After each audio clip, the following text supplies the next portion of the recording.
In this video, I'm going to explain you a little trickier problem on least square approximations. So the question that we have in hand is, find the quadratic equation through the origin which is best fit for the points 1, 1, 2, 5 and -1, -2. So I'm going to write the equation in the form of ct plus dt square equal to y. Now you will see here that I have not written any constant. In a quadratic equation you always have a constant, but the best value of the constant will be 0. Therefore I have ignored the constant, right? So I have written the equation, quadratic equation, in some form y equal to ct plus dt square.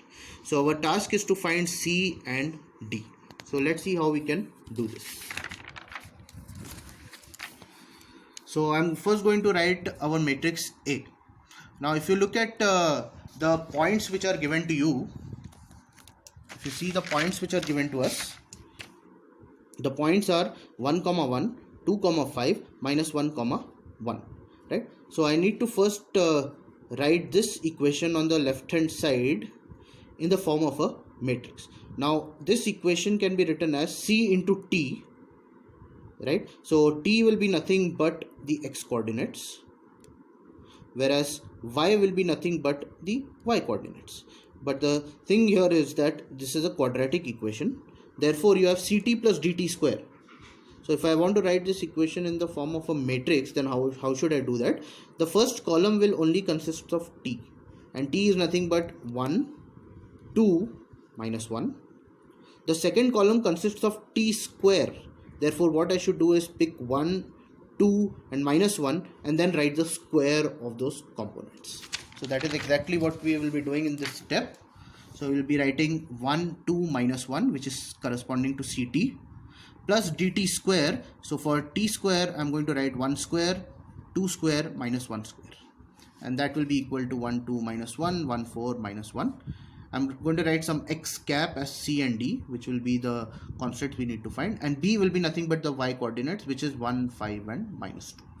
Now we cannot solve ax cap equal to b as there is no quadratic equation through an origin, but the whole idea of least square approximation is to find an approximate solution. So we are just going to use the equation for ax bar equal to b.